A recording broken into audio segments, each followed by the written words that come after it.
Listen to this because today's Celtic updates are absolutely wild. I've got injury drama, emotional tributes, and a final revelation from Martin O'Neill himself that you will not want to miss. I'm telling you, the last story changes everything, so stick with me right to the end.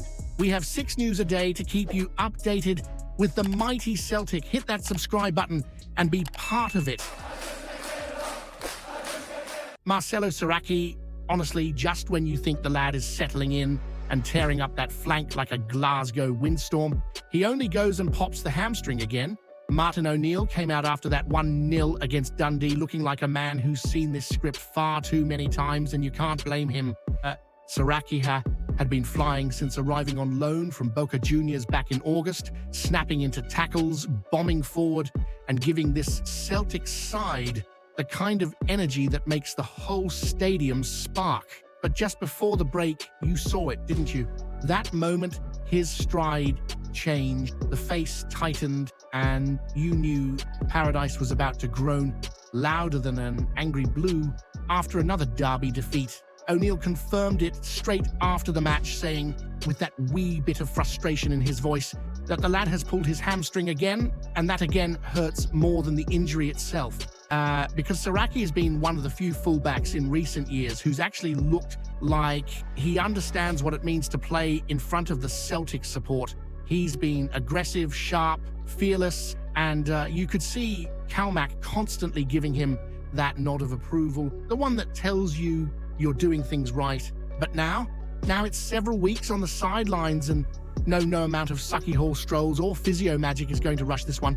It's a shame it had to fall on O'Neill's final match as interim boss too. The man managed to squeeze every last drop out of this squad during his short spell, even dragged us right back level, with Hearts at the top with a game in hand. And here he was, finishing the job under the lights, only to watch one of his most improved players crumble into the turf. Typical of Celtic luck sometimes, isn't it? We fight, we win, we climb, and then fate taps you on the shoulder with bad news just to keep you humble. And with Wilfried Nancy stepping in, he's going to have to make big calls right away. Losing a fullback who has the engine of Saracchi is a massive blow, especially when we're heading into fixtures where width and pace make all the difference. So it's over to the next man to find a solution, whether that's giving one of the younger lads a chance or reshuffling the deck entirely. But if there's one thing this club knows how to do, it's turning setbacks into stories worth shouting about months later. Now let me hit you with something that's been rattling around my head. If Saracchi keeps struggling with these injuries, should Celtic even consider making his move permanent? Or is it time to walk away before we end up carrying another long-term gamble? Hit that subscribe button. Lads, let's G it laldi till we hit 1500. Mad Celtic daffs. Calmac, the man just keeps proving why he's the heartbeat of this Celtic side. And hearing Mark Fotheringham talk about him with that level of warmth and respect just hits differently. Fotheringham, who came back into the club during Martin O'Neill's interim spell, has been buzzing around Lennoxtown like someone who never truly left, and you could feel that emotion in every word he said. This isn't some passing compliment. This is a lad who grew up loving the club, played under Jock Stein-level pressure as a youngster, and has now returned to work with the very player carrying the mantle he once dreamed of holding. And the way he speaks about Calmac, that's not coaching talk. That's someone genuinely in awe of the captain who leads by example every single minute he's on the pitch. He said it himself. The bond is special. You could hear the pride in his voice when he described Calmac's family and the generosity they've shown to his own kids. £100 in Christmas cards, Celtic strips every year, humility pouring out of a family that could so easily have let success go to their heads. It tells you everything about where Calmac gets that grounded confidence from. He commands paradise with the presence of a warrior and the calmness of someone who's walked these corridors his whole life. Fotheringham even dropped that line that stuck with me. Sometimes Calmac doesn't even realize how special he is, and that right there is the essence of a true Celtic captain. Celtic. No arrogance, no strut, just relentless quality and a commitment to the badge that makes the stadium roar his name, even on the coldest Glasgow days when the wind is slicing through Sucky Hall like a blade. O'Neill and Sean absolutely love him, and how could they not?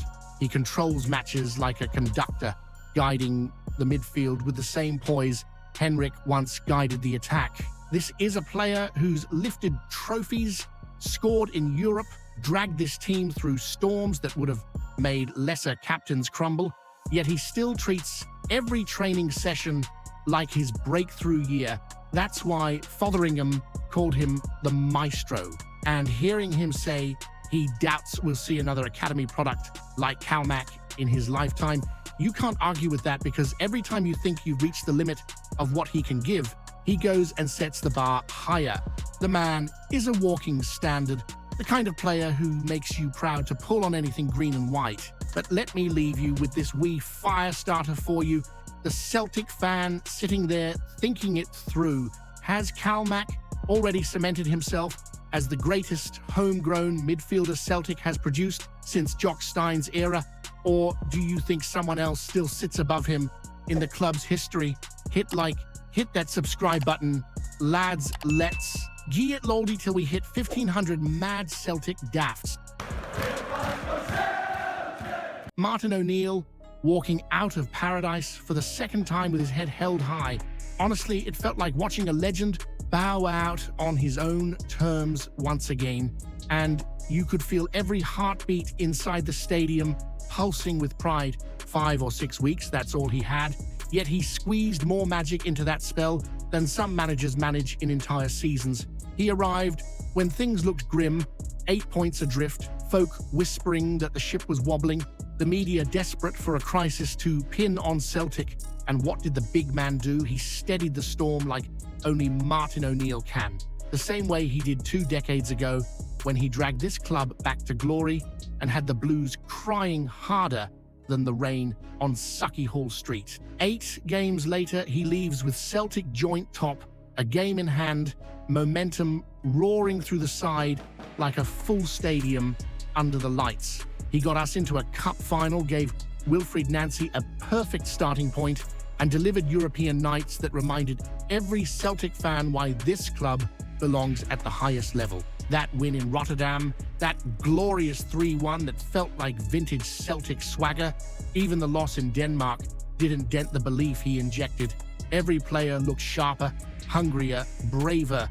Deason climbing above Dundee to nod home the winner in his final match felt like the football gods giving O'Neill a Celtic Park curtain call worthy of his legacy.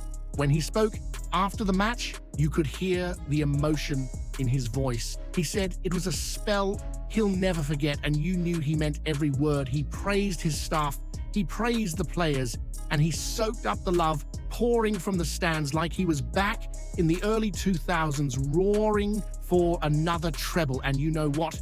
He deserved every second of it. For the calmness he brought, for the dignity he carries, for the belief he restored when the doubters were circling like vultures. This wasn't just a caretaker stint. This was Martin reminding everyone what leadership looks like.